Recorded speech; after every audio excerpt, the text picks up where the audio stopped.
Hey, thanks for checking out our show. If you like what you hear, we have tons of additional content at patreon.com/themedialunchbreak. What's the matter? Is that at me? Is that face at me? No, never. No. Never. Hang on a sec. I'm going to mute you real quick. Great. Can we fire Chris Triebel?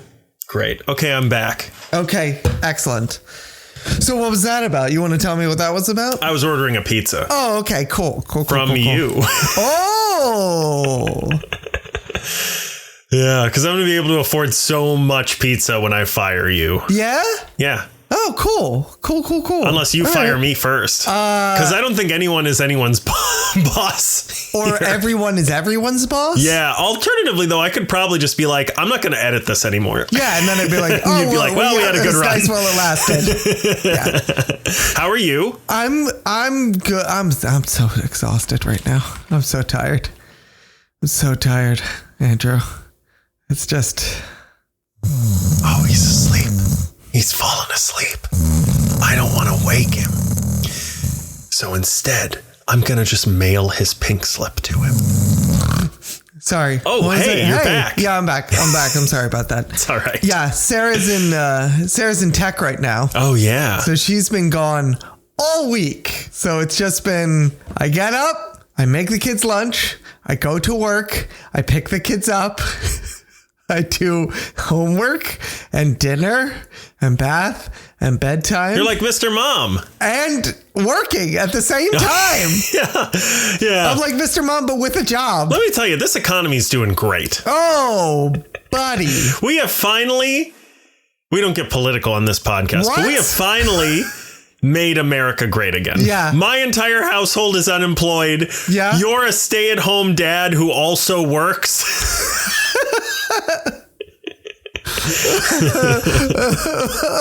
Yeah, it's great. That's right. Enjoy those tears. It's amazing that you still have the ability to feel something. I think something broke. I felt something crack.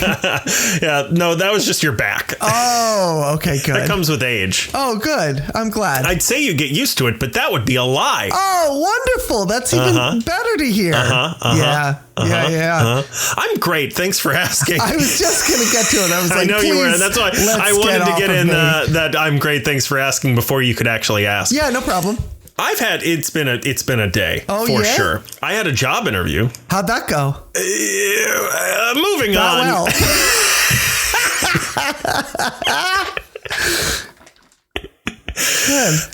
So it was a remote job interview late. Oh, 6:30 to 7:30. Oh my God. So I had to pick my kid up from school. I don't want to get into it, but I'll tell you after. It's fine. Okay. I'm not going to do it anyway, but it's mostly boring. Like, I don't care about talking about how shitty it was, because it wasn't shitty on my part. Oh, okay. Yeah. I'll just say that. Yeah, that's why I wanted to know. Yeah, I know. Well, spoiler alert. But I was like, okay, well, I've got this thing I've got to do it, and I need to shower before, but I also got to record tonight. Mm-hmm. So I'm like getting ready for the podcast and watching the topic and reading the reading assignment. Which, by the way, I will never forgive you for how long that was. Oh my God, it was so long. Then I was like, oh, it's time to pick up my kid from school. Hopefully.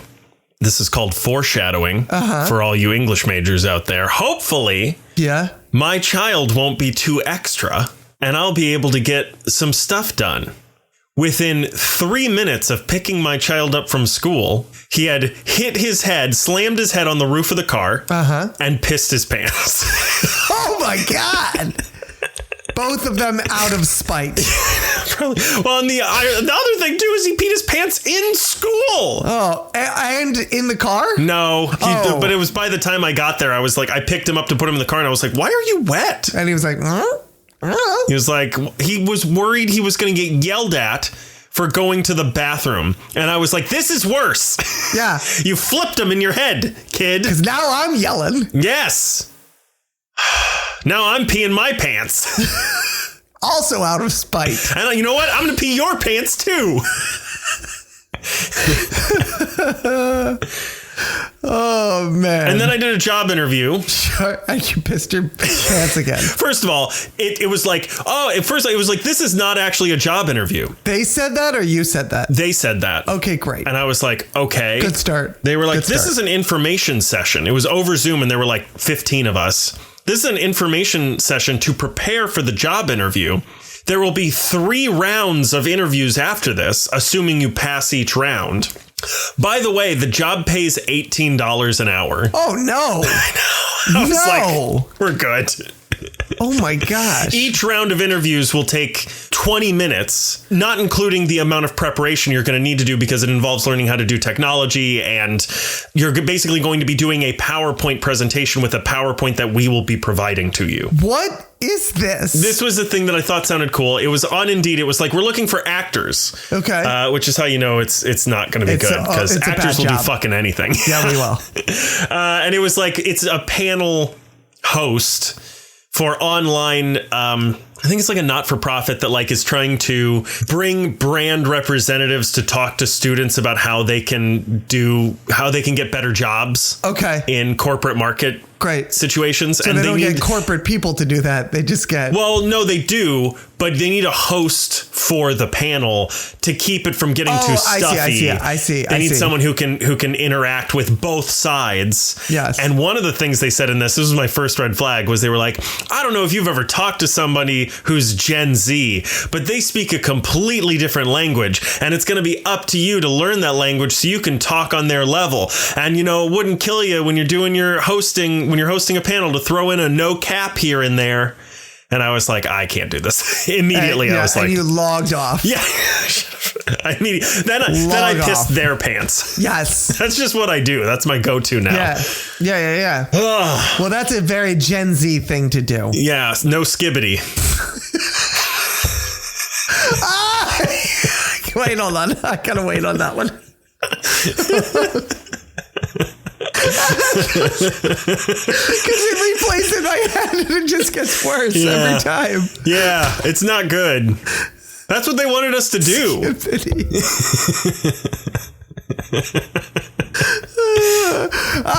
Hold on. Fuck me. You want me to do it? No, I got it. Hold on. I got it. Hold on. Oh, man. Fuck, we're stupid. Yeah.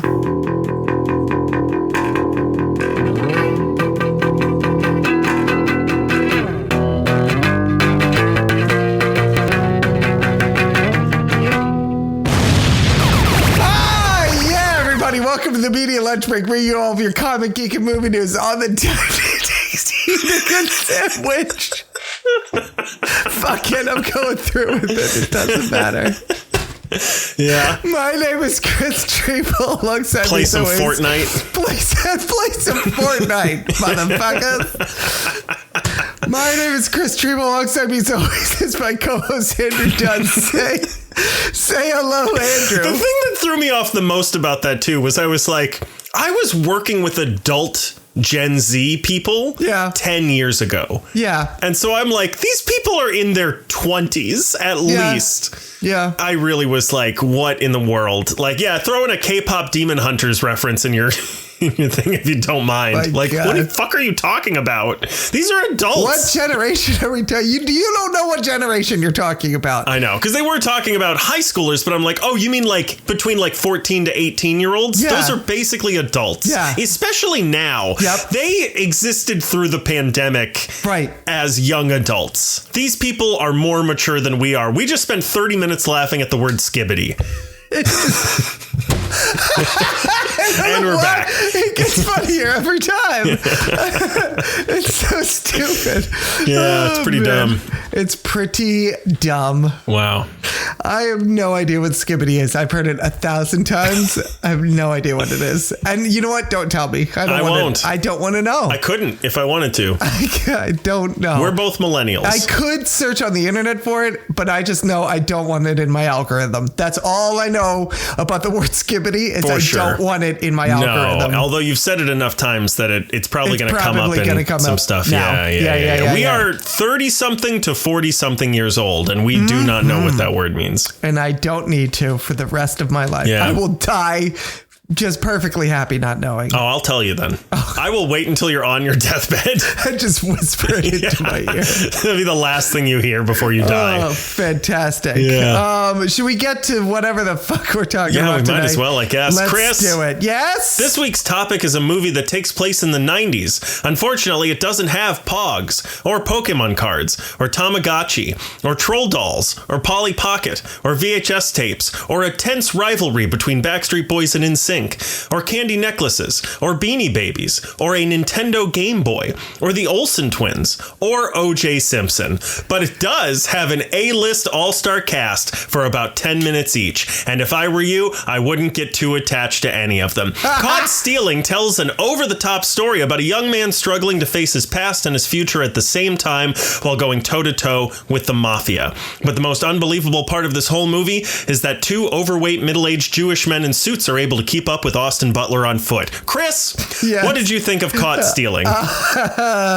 First of all, this is a Darren Aronofsky joint. Yeah, Darrenovsky. Yeah. I would have never thought, like, if you had not, if I had not known it going in and I had not seen the credits at the end, I would have not have thought that was his movie. Can I confess something? Yes. I can't name a single Darrenovsky film. You probably can and don't realize they're a Darren. I can't name one. Okay. He's a name that you have said many times. Right. I've probably seen them. Yeah. I knew this because every trailer was like, Darren Aronofsky's newest fucking film. Come watch this. SKIBIDI. Yeah. Yes, thank you. There it is. What other movies has he done? Let's see. Most recently, The Whale. I didn't see it. It looked interesting. I wanted to see it. Black Swan. Didn't see it. Tried to see it, and instead it was sold out, and I went to see True Grit instead. Also Darren Aronofsky. No, that's not true. Yeah, and as we all know, it's not possible to watch a movie after it leaves theaters. Yes. The Fountain. No. Oh, there's another one. I'm like a big one. Hold on. The Whale. Was it Pie? Did he do Pie? I think he did Pie. American Pie? Yes, American Pie. Well, when you say he did Pie, that's immediately where my mind goes. Yep. Darren Aronofsky. Yeah, he did Pie. He did. That was like his big. Yeah, I don't think I've seen any of it. I think this is the first Darren Aronofsky Requiem movie. for a Dream. That's the one I'm trying to think of. I think this is the first one of his movies I've seen. Should I just go look right now and see if I confirm right now if I've seen any of his movies? The Whale. It's pronounced The Whale. Mother. Oh, The Wrestler. He did The Wrestler. That's right. Didn't see it. I own it. I've never watched it. It's great. Great movie. Yeah, Pie, Requiem for a Dream, The Fountain, The Wrestler, Black Swan. Oh, he's produced more than he's direct. The Whale. Mother looked interesting. And Caught Stealing. Lou Reed and Metallica. Yeah. I haven't seen any of this shit, dude. Okay. I haven't seen any of these. Not a single one. Well, they're good. I don't believe you. They're good. Their Wrestler is great. The Wrestler is great. The Fountain's weird. I mean, a lot of his movies Noah are weird. has a 5.8 on IMDb. Yeah, Noah's terrible. I've never seen Noah, but I've seen bits of it. It's awful. Anti-Semite. Yep. Wait.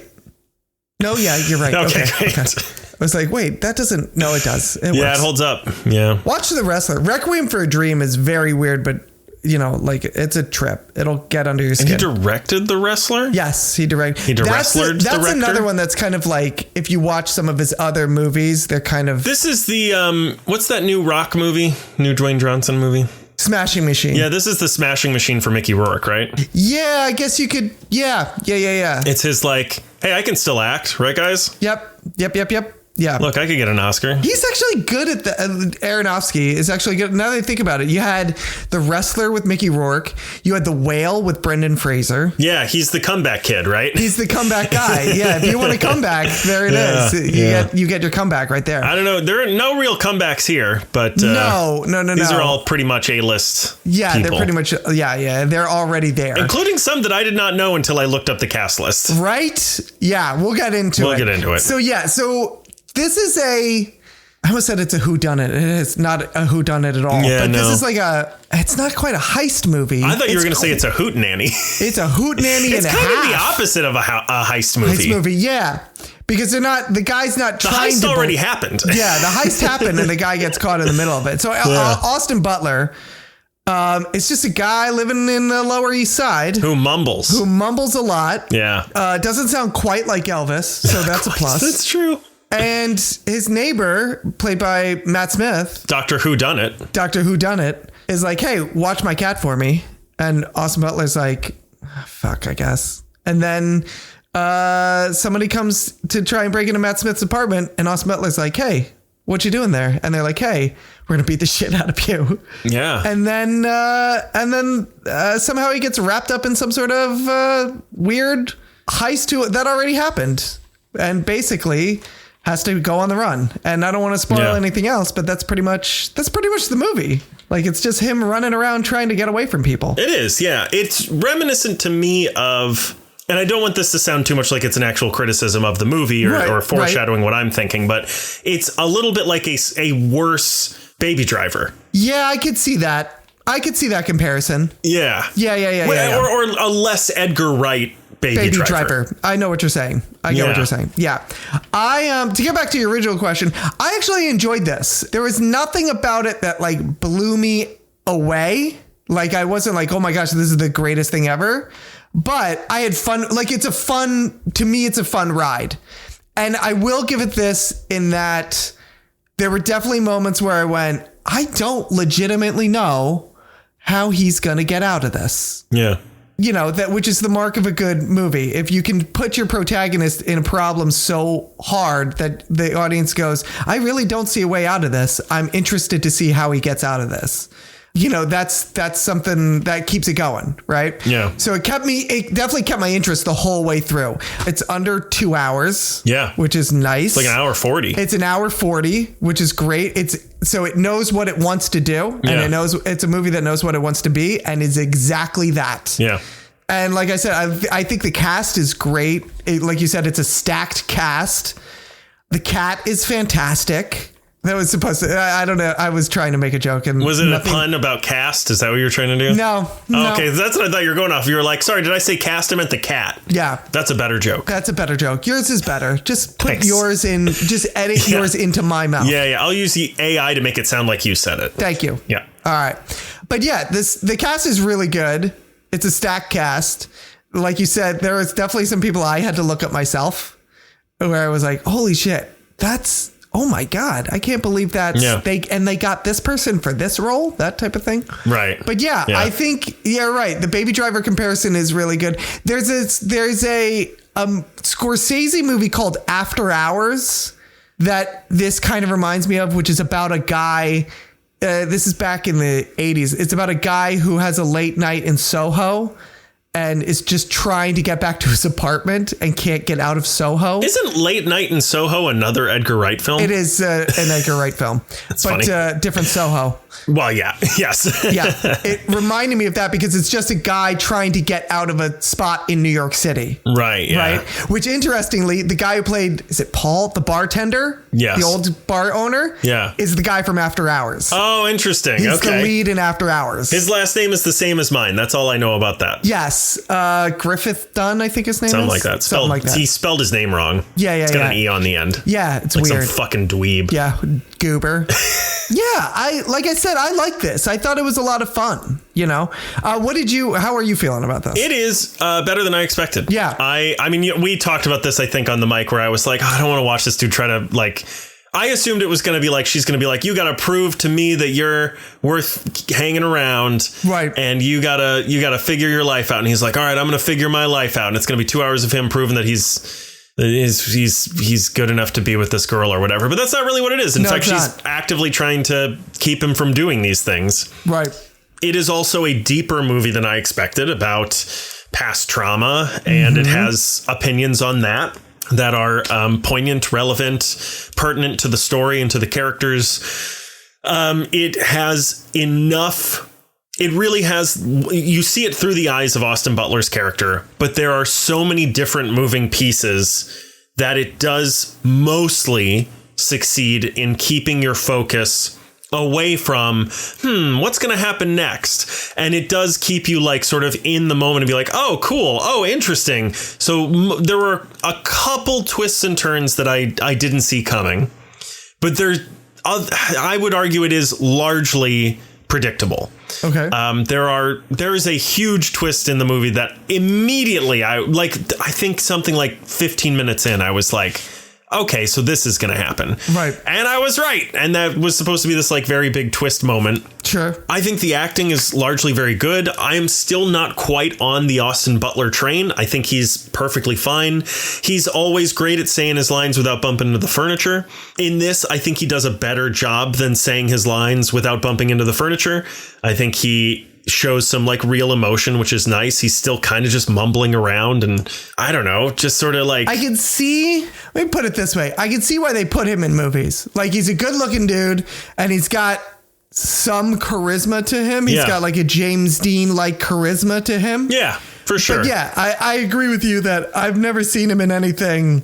I mean, Elvis, I thought he was great in. Yeah, I haven't seen that. He was a great Elvis, but like he looks like Elvis, so half the work is kind of done. Right, yeah. So yeah, but I understand what you're saying. Like I said, I understand why people want to cast him because my God, he's a beautiful man. Well, and to his credit as well, I don't think anybody shines in this movie. Mm-hmm. Like Regina King, I'm one of her biggest fans, and I'm like, yeah, she's there. Yeah, I don't think anyone has. There's so many characters. If anything, I guess if there's a con to the cast, it's that it's so loaded with characters. I don't know that that's the reason either. I think it's just this type of movie cannot sit for a minute in retrospection. Right. Even if it was just a couple of characters, you cannot stop the action long enough for more than one person to go like, oh, what am I doing with my life? Or, oh, this is hurting me in these ways. And we get a little bit of that from Austin Butler. Right. But if we were to do that even for one more character, I think it would stop the action too much. Right. Well, I also think the action, it's one of those plots that's very taut. It's a tight plot. Yeah. But it is one of those plots that you're like, if we stop the frenetic energy of this for a moment, absolutely, it gives the audience a chance to catch up and go, wait, what if he just... Yes. And then it kind of starts to unravel. It's pretty easy to poke holes into as well. Yeah. But if you just go with it and it has a quick momentum to it. Yeah. And like you said, there's enough going on with enough colorful characters and enough action to it that you go, okay, I'm just going to go for the ride. Yeah. And if you go for the ride, you're going to have a good time. Speaking of the cast, we've got Austin Butler as Hank. We have Regina King as Elise Roman. Zoe Kravitz is in this. Matt Smith is in this. Bad fucking Bunny, which I didn't know. Bad Bunny is in this? Yeah, I know. Liev Schreiber, Vincent D'Onofrio, Carol Kane. It's, of course, directed by Darrenovsky. Vincent D'Onofrio was the one specifically I was talking about where I was like, Jesus, he's the other guy? I recognized Liev Schreiber. I did not recognize Vincent D'Onofrio. I know. It took me a second. Yeah. This is based on a book by Charlie Houston. Who also wrote the script. That's right. And we'll talk about it a little bit in spoilers, but there are 2 sequels to this book as well. Is there really? Yeah. Called Six Bad Things is the immediate sequel. And then A Dangerous Man is the book that rounds out the trilogy. Ooh, interesting. Which might have something to do with what I've seen people calling the post-credit scene of this movie, which we'll talk about, but it doesn't come after the credits. So I don't know what it's not really a post-credit scene. It's a pre-credit scene. Yeah. It's just the end of the movie. Yeah. And it's 5 seconds long. It is also, but it does sort of hint towards the sequel of the book. Right. What else? Budget and box office costs roughly $40 million. Okay. Which means probably 80 when you include marketing and all that shit. Mm-hmm. And it has currently made about 24 million global. It is struggling to make its money back. There is a good chance we will not see a sequel, but who knows if it picks up steam. Yeah.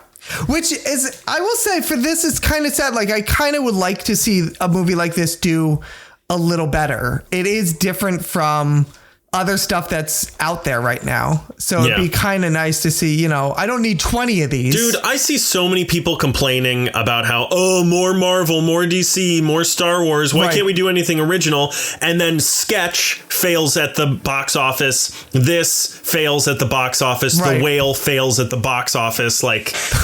Go see these fucking movies if it's such a big fucking deal. Right. I agree with you. Yeah. Like this is one where I was like, this is something different and it's fun and you can just go like. This is a perfect popcorn movie. You can shut your brain off. Perfect popcorn movie and you have a good time and then you go out and you go, wow, that was a lot of fun and Austin Butler's pretty and yeah, you go home. I mean, to be fair, I say that after every movie, but it's true. Austin regardless Butler's of whether he's in it or not, you're just like, you know what? Austin Butler's really pretty. And I was like, is that all you were fucking thinking about? And you're like, why would I think about anything else? He's that pretty. He's that pretty. Yeah. Can't stop. You want to talk a little bit about spoilers or anything else you want to say about this? I was just going to say, let's get into spoilers. Let's do it. All right. So we're in spoilers now. If you don't want this spoiled for you, go away, because I'm about to ask a question that is so spoilery for this movie. Yeah, hit me. How many characters with dialogue can you name in this movie who are still alive at the end? Oh, that's easy. None of them. I got none. 3. I'm looking at the poster right now. I got 5, actually. Okay. Yeah. I'm looking at the poster right now, and on the poster, Austin Butler survives and the cat survives. Yeah, so with the cat, honestly, there were a couple of moments. Yeah, who knows? I thought the cat was going to eat it. Okay, so all right, wait. With the cat, I've got 6. All right, let me see if I can name them. Remember, this is characters with dialogue. Okay.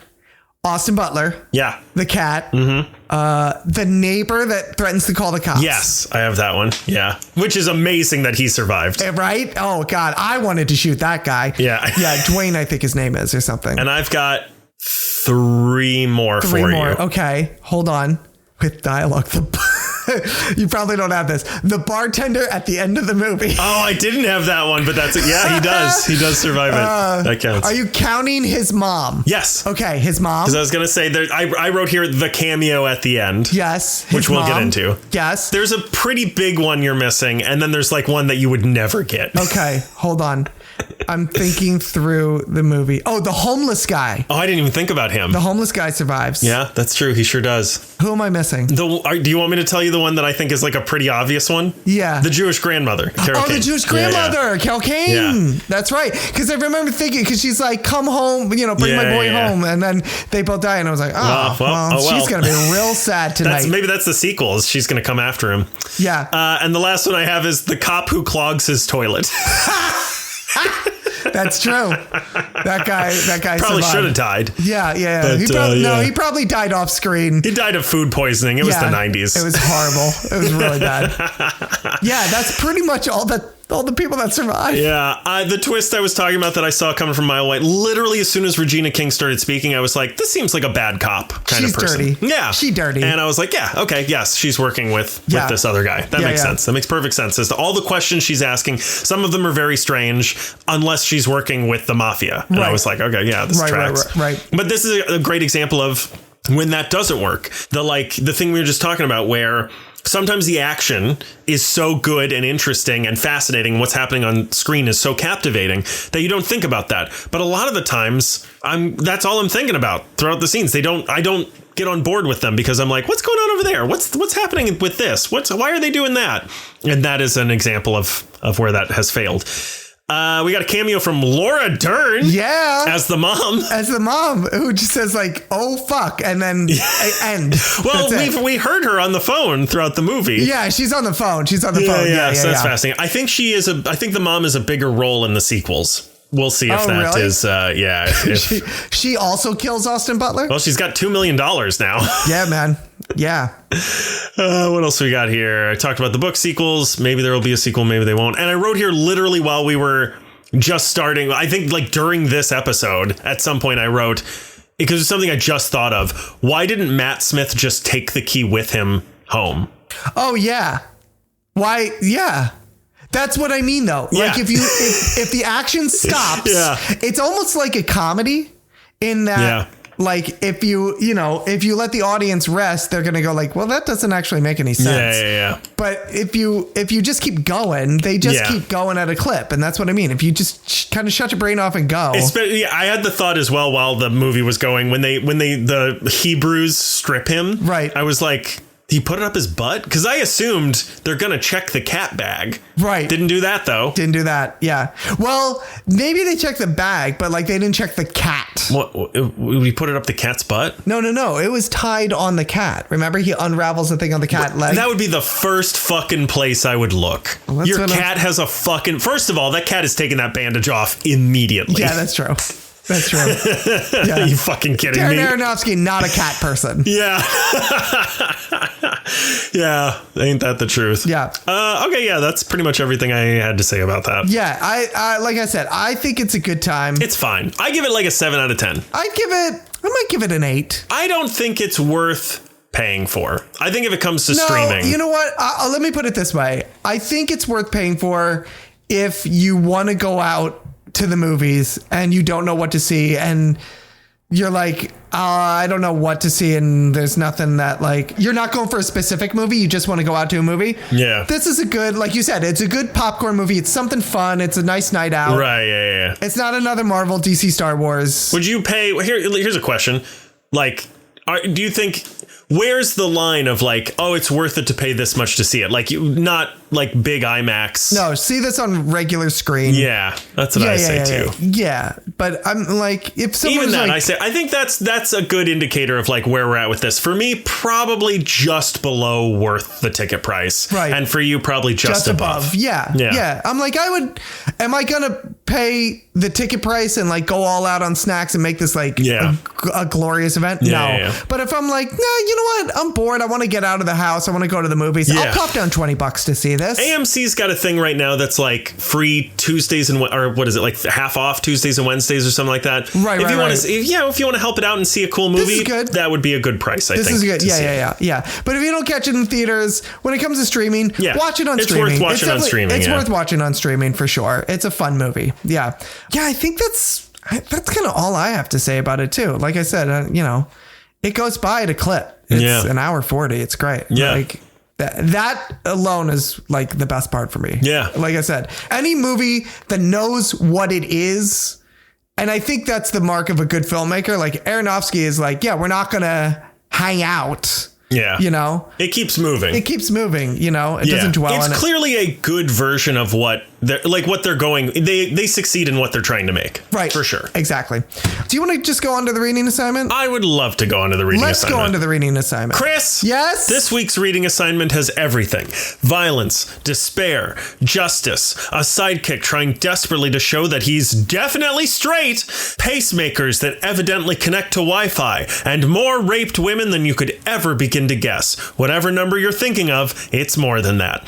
Vigilante tells the story of, a vigilante, a district attorney tired of seeing criminals go free because of liturgical corruption. So he does what any of us would do. He puts on spandex and starts murdering innocent people. This week's reading assignment is Vigilante by Harvey Frankenstein. Oh, I'm sorry. I mean Wilford Dracula. Oh, I'm sorry. I mean Larry Invisibleman.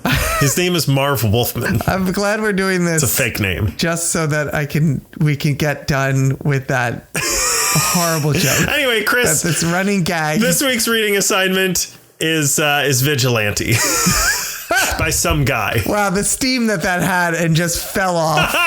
Yeah, the trajectory didn't make it through. It kind of petered off. Yeah, it really went down. I think I already know. But I'm gonna go ahead and ask, what did you think of this? It's I believe the kids these days say SKIBIDI toilet. No, it is. I can see. I don't know if this was successful. Right. I didn't look up like reception or anything, but I can see why this would be greenlit. Oh, there's police sirens. Oh, I heard it here. Not over the mic. Just they were that loud. Yeah. Yeah, it feels like a throwaway 80s action TV series that they plan on making for one season. Sort of almost like a sci-fi Magnum PI or like a Knight Rider. Yeah. Where it's like there's the action guy and his like two people in the van who are doing reconnaissance for him or whatever. Right. But by day he's a district attorney. Yes. So I get it. I wrote here as well, and this is kind of a spoiler, but I won't say why unless you don't understand, and then we can go into it later. Yeah. Eventually, it turns into A Christmas Carol starring Jean-Claude Van Damme. What? We'll talk about it. Okay, great. But one of the final... We'll talk about it. Yeah. I totally get why James Gunn has changed this character so much from the comic to Peacemaker. For anyone who doesn't know, one of the main characters in Peacemaker, one of the sidekicks that Peacemaker has is Adrian Chase. Is Vigilante. Yeah. The only way this comic makes any sense is if the main character has irreparable brain damage. Right. Right. Like the decisions he makes, it's all so insane and not in a comical way. Like it's written very much to just be like, here's a hero who's like got a dark side. Yeah. But it is fucking madness. Mm-hmm. It also feels like this. I will tell you something that improved this comic for me drastically was around the second issue. Yeah. I realized that I don't know if I'm going to be able to make it through describing this. You can do this. I realized that this feels like a comic that Vigilante from Peacemaker is writing about himself. That's wow.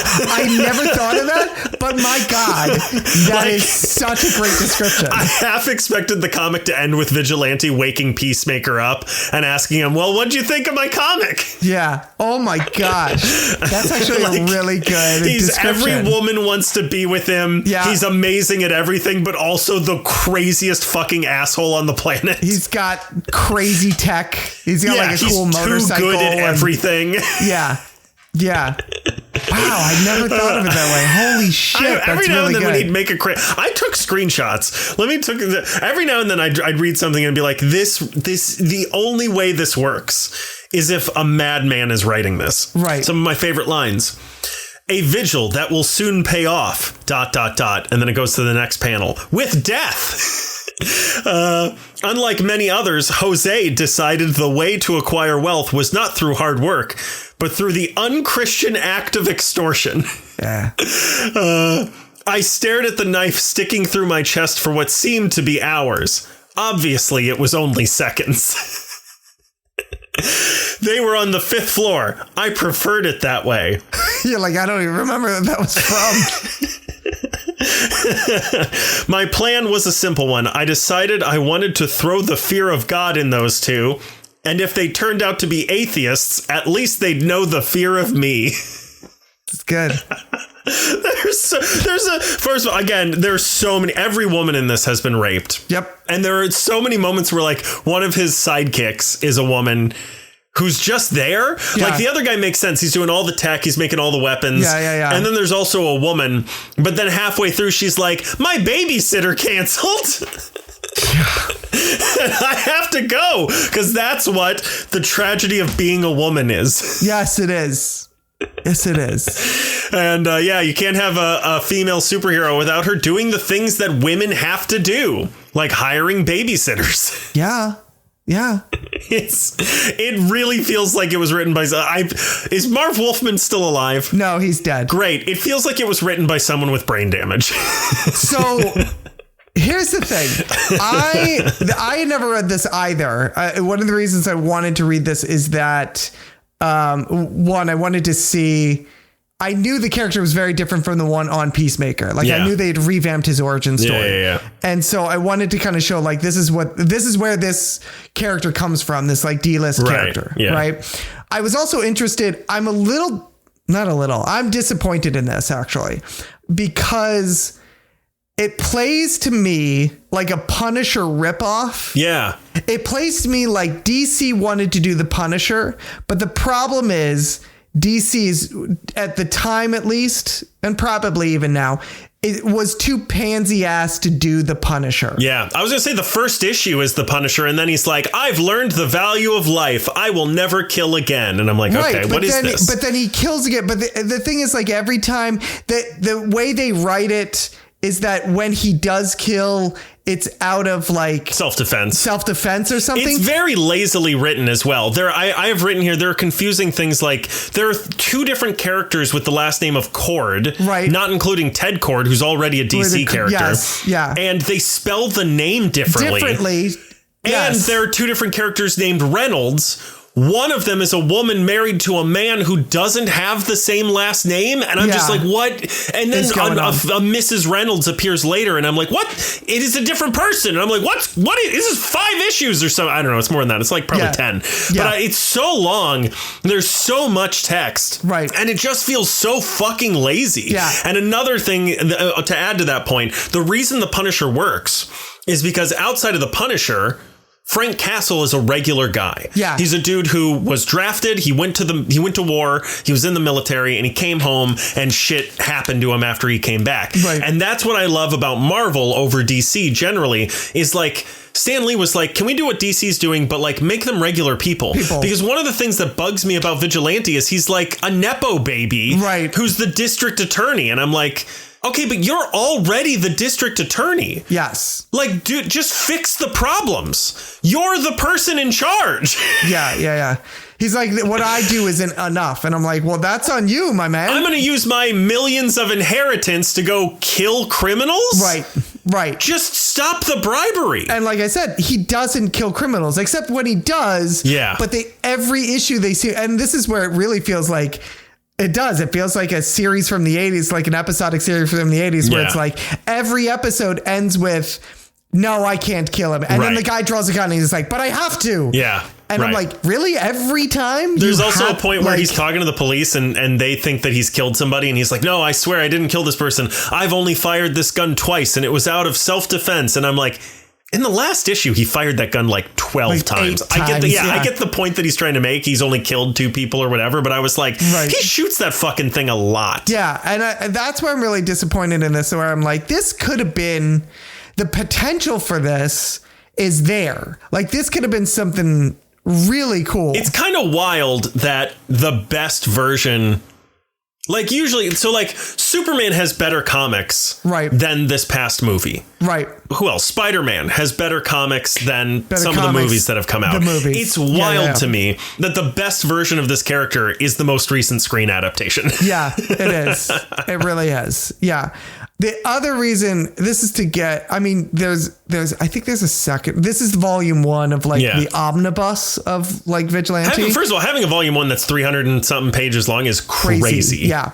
I think it's only volume 1 and volume 2 is what they split it into. Yeah. Because I think it was only 50. I'd have to look it up. I think it was only 50 issues. Okay. And I know Peacemaker's in one of them. Yes, he is. Yeah. And fuck it. I'll just spoil the end of this. Sure. Because the other reason I wanted to read this that I found really interesting, I know how this ends. And it ends with Adrian Chase killing himself. Interesting. He commits suicide. He like has, like you said, like how he has like this must be like a guy with like mental problems. He actually has mental problems and ends up offing himself. And I was like, oh, then I would imagine Marv Wolfman actually is a prolific writer from the 80s. Like he created the Teen Titans and crafted Crisis on Infinite Earths and everything. Like he was huge in DC.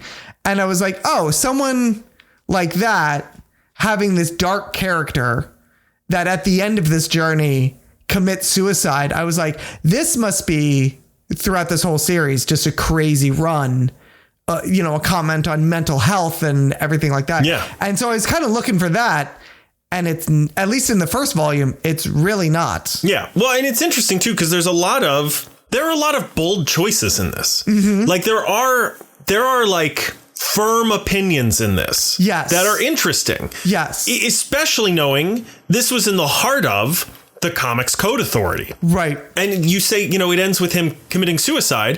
That would have been against the Comics Code Authority. Like, it is disappointing that there are so many bold and daring choices in this. There's a character who's like blatantly and aggressively racist, who is confronted on that. And he's a villain. And there are other villains who are like, look, I don't want to work with this guy because he's a racist and he's an asshole. Right. But like, we got to be on the same side right now. And there's like, it's like, I'm confessing I was raped and I have to raise this child myself. And like, there's a lot of like really interesting, bold stuff in this. Yeah. But there's no weight to any of it. Yeah, I think that's what it's missing. You're right. It's missing the kind of weight to the whole thing. And that's where I got disappointed. And maybe it's just, I don't know at this point if it's because I knew how this ends that I had an expectation and it's not doing what I want it to do instead of taking the work as it is. Yeah. But at the same time, it doesn't quite... We always have this running gag of like, well, it's old, so it must be crap. And it doesn't quite fall into that for me. Yeah. Like, the dialogue is stilted. It is from the 80s and things like that. And but some of it I can get past going, all right, that was of the time, that type of thing. it's just like, I hate to see when there's potential there and it's not picked up. Yeah. You know what I mean? Like I said, this felt like DC's version of the Punisher. And I was like, wow, in DC, having Frank Castle, like the extreme polar opposite of everyone else in DC. Right. In Marvel, he's extreme. Yeah. But like there is a darkness to the Marvel universe. Absolutely. Whereas in DC, it's bright and happy and sunny. And then you got this psychopath. Right. You even have like, there's an argument to be made like, well, what about Batman? Even Batman doesn't kill people. Right. And so to have this psychopath run around and they're like, what do you do? And he's like, I fucking shoot people. Like, I just do it. Yeah. I was a lawyer and even that didn't get it done for me. I'm just going to shoot him in the head. Yeah. Like, that's really interesting to me. Especially something like, you know, Batman, it's clearly not working. He puts criminals in jail. They get out all the time. They come back out. Yeah, it's a revolving door. And he's like, let's do it. Boom, boom, boom, boom. Done. Yeah. And that's what I was looking for. And like I said, in about 2 to 3 issues, when he kills people and every time he does it, he's like, no, I mustn't. Yeah. But I have to. And I'm like, come on, man. Like, we're going to do this every time. I wonder if the Comics Code Authority was like, hey, cut it out. Maybe. I'd have to like, and you know. Or the editors, something. It really does feel like he wanted to do something that somebody wasn't letting him do. Wasn't comfortable doing. Yeah. Yeah. Which is a shame. Which is a real shame. The Christmas Carol thing. We've already spoiled this so much. This isn't even really a spoiler. At the end, I thought that's another thing that kind of disappointed me. I was like, oh, this is just a regular guy. And then it's like, oh, no, he's not. He's got like special superpowers. Yeah. Where he was commandeered by some sort of ghost woman and driven out to the desert. And then they hiked through the desert for 4 days, where he was met with the ghosts of Christmas past, present, and future. Yeah. And they taught him how to kick ass. Yeah, man. For some reason. If anyone's going to do it, it's going to be them. Yeah, I guess. And then made him walk back. But this time, it was easy. This time, it took half the time. I think that's one of the lines. Is he says, and then I had to walk 4 days through the desert again. I think that ends that issue. He says, but this time it was easy. And I'm like, what is this? Yeah. It's so weird. Now, maybe, again, there's a second volume to this. So I'm wondering, and the answer to the unasked question is no, I'm not going to read and find out. But maybe what happens is later on, like, it all comes together in a way of like, everything you've just been reading is like in his head. Sure. Do you know what I mean? Yeah. You know, I was going to say the only way this could be saved is if in the first issue of the next volume, he wakes up from like a fucking coma, or maybe he tries to talk to somebody. He's like, where's my friend? Right. And remember that one friend of mine who died, and they're like, those people never existed. And then it turns out he's just a fucking psychopath. Yeah. Or even if it's just the like how he views himself. Yeah. He is delusional. Sure. And everyone views him as a psychopath. And he's like, oh, I thought they all thought I was great. And they're like, no, you're fucking nuts. Yeah. Like they don't want to. They're afraid of you. That's why they stick around, because they think you're going to shoot them. Right. Yeah. They think they're hostages. Yeah. And that's what I mean. Like maybe in the second volume, things come to light. Yeah. But I'm not going to it's not, I can't make my way through. Because at the end of the day, he's just another Batman. Yeah. He's just another guy who isn't killing people. He's just like punching criminals until the police come. Right. Exactly. Yeah. Yeah. That's kind of all I don't have much else to say about this. Let me look at my notes. All right. And pretend like I'm reading them. Yeah. While I'm actually trying to think of my reading assignment. Yeah, that old chestnut. Yeah. Can you laugh at the word skibidi for 10 more minutes? Yeah, sure. Skibidi. Yeah. Skibidi doodah. Skibidi day. Hang on. Did you just shower? Your hair's doing a thing. I did, yeah. I had a job interview. I don't know if I told you. You did. So here's the thought that I had. Okay. I had a number of thoughts. Okay. You know what? No, here's what we're going to do. I know what we're going to do. Because I was like... Are you okay? Are we having a bit of a stroke? Are we done talking about Vigilante? Yeah, we're done talking about Vigilante. Do you want to know your reading assignment for this? Yes, I do. So I was thinking about together. I was thinking about Good luck, motherfucker. assigning the Nimona movie because I've heard so many good things. And then I was like, oh, wait, but I was just also talking about how we've never done Squirrel Girl. Yeah. And so then I started looking at Squirrel Girl comics and I was like, so here's the problem. I've read all of these. Mm-hmm. I don't remember which one is which. Okay. So, and then I was like, oh, but we were also talking about Lumberjanes. Oh, yeah. I want you to read the first volume of Lumberjanes. I almost said issue. That'd be a quick read. Okay. First volume of Lumberjanes. Okay. All right. I started rereading it actually a couple of weeks ago and I was like, God damn, this is good. Yeah. It's not going to like blow your world apart, but it is a fun, cute, easy story. And it's great for kids. If you got kids and you're listening, listen in 2 weeks. You're going to want to read this. It's great. You want to get your kid to read. It's a real fun comic. Holy shit. There's 20 volumes of this. Oh my God. I've read the first like 4 and they are very good. I like that. I like this idea. Good. I'm for this. I'm pro Lumberjanes. Good. Until I read it. Yeah. Maybe I'm con Lumberjanes. You might be anti. We don't know. I might be. Is that it? Is that everything? Is that the show? Yeah, I think so. Yeah? I hope so. We'll see. Hey, Andrew. What? Hey, Andrew. What? Hey, Andrew. What? Where can they find us? Oh, they can find us on Apple Podcasts, Spotify, YouTube Music, iHeartRadio, Pandora, SoundCloud.com/The Media Lunch Break. It is wild to me. I don't think about this enough or talk about it enough that we're on Pandora. We are on Pandora. Yeah. Last time I checked, anyway, I haven't looked in like 5 years. You could be just sitting in a restaurant and all of a sudden we come on. That's what I'm saying, man. Is Pandora even still around? I don't know. But if it is, we're on it. They changed their name to X because that's what people are doing these days. Anyway, you can also find us at The Media Lunch Break on Blue Sky, Instagram, and TikTok. We're going to get there's a TikTok video coming soon about Wayward Raven. So is it really? look out for that. And also on Instagram. So keep an eye out for that. Because are you talking to me directly? No. Okay, so I won't. So I shouldn't keep my eye out for it. Let's see if I can reach this without losing my headphones. Good luck. But he's doing it. Our Kickstarter rewards. I think I told you. I showed you the We Suck at Comics Volume 2. There's a special thing at the end. Yes. And they also, I don't think this was included in the package that I purchased. The benefits, but they also sent.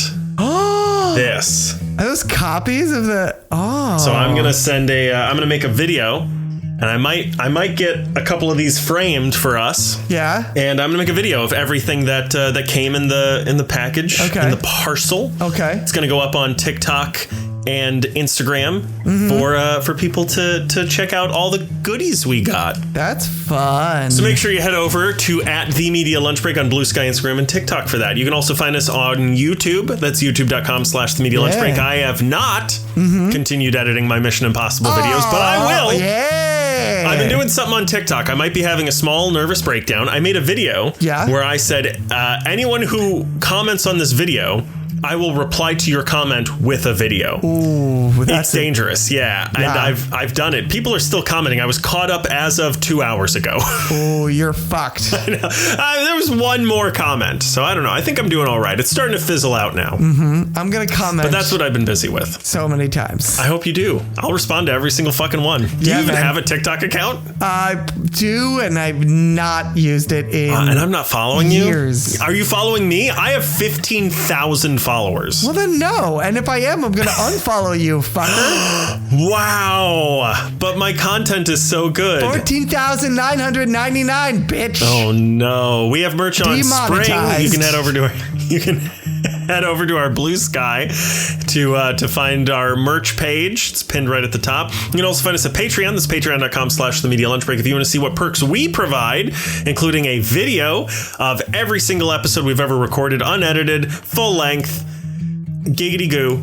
And you can also send us an email at skibidi-doo. You can also send us an email at themedialunchbreak@gmail.com or visit our website, which is www.themedialunchbreak.com. Give us a rating and reviewing on iTunes, SoundCloud, or YouTube. And last but not least, special thank you to Julie. Thanks, Julie. Who is no cap skibidi watching the what's that movie? K-pop Demon Hunters. K-pop Demon Hunters. Have you seen K-pop Demon Hunters? I've not. I've heard good things. I thought about actually doing it. I did too, actually, because I was like, I'm gonna like that more than Caught Stealing. Right. Maybe should we do it for the? I don't know. We'll see. Maybe we'll see what's coming out. I just tried to log into TikTok just to see if I was following you, and my phone threw up. Wow. Because it's also talking about the thing that I actually want to talk about. Sure. It's also made by the same studio that made the Spider-Verse movies. Yes, it is. Yeah. All right. So there's that. There's that. You can leave a rating and a review, and you can leave it right in app. It really does help people find the podcast if you leave a 5-star rating. So be sure to do that in your app of choice. As always, if you leave a 5-star rating, you can leave whatever type of review you want in that review box. This week, if you leave a 5-star rating, just put in SKIBIDI in there. If you can spell SKIBIDI, just put in SKIBIDI. Okay? Put it in as many times as you want. That's what she said. 20. Oh, Jesus. It's actually a pretty good one. Thank you. Yeah. This has been... What are we talking about? This has been Caught Stealing and Vigilante. Next week is going to be the best damn day of the week, the Tuesday News Day. Oh, yeah, the Tuesday News Day. Yeah. And then after that, maybe it will be K-pop Demon Hunters. I got to see. I can't think of anything else that's coming up. There's always weapons. There is always weapons. There's always weapons. But maybe we will do K-pop Demon Hunters. I kind of like that idea, actually. I know it's been out for a while, but I figure like the bell curve of our age and it being popular, like it should be hitting us now. Yeah. So for us, it's current, even though my kids have known about it for 8 years. Other than that, here's the thing though. If you listen to this and I was like, where am I on this?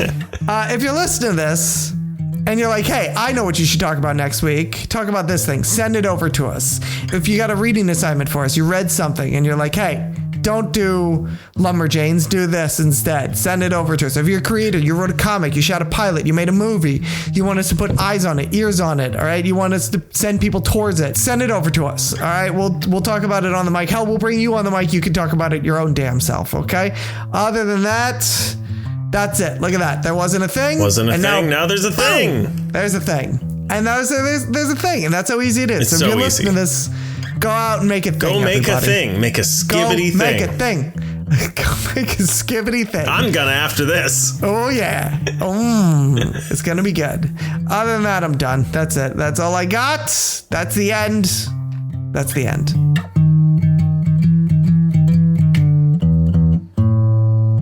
The floor recognizes the representative from Virginia. SKIBIDI bobbidi boo. Oh, come on. That's pretty good. That was pretty good. It wasn't your best. It's from Generation Zinderella. No, it's getting worse. Yeah. It's getting worse. A Walk to Remember is coming out tomorrow. Oh, wait. No, A Walk to Remember or A Long Walk? The Long Walk. Do you want to do that actually? Yeah. Is that coming out tomorrow? Yes. Let's do that. Let's do Long Walk. I would totally do that. A Walk to Remember. Isn't that the one about the girl who has leukemia? Yes, it is. That's Mandy Moore and what's his face. Yeah, that's the one I was trying to think of. I was like, I know there's something I want to do. The Long Walk. We're going to do The Long Walk. Daryl Hannah. And Lumberjanes. I didn't know Daryl Hannah was in A Walk to Remember. Really? Evidently. I didn't know that either. Shane West, I believe is who you're... Yes, that's who I'm thinking of. There's also an actor in this named Peter Coyote. Yeah, he's pretty good. I think he's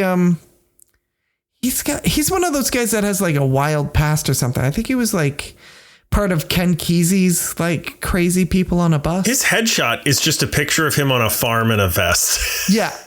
Everyone else is like a real shot and he's just like a guy. Yeah. That's how you know you've made it on IMDb, is like when you don't need your headshot on there. It's just a shot of you. No, that's how you know your name is something like Coyote. Yeah, that's true too. Did we end the show yet? Not yet. No. But we are now. What?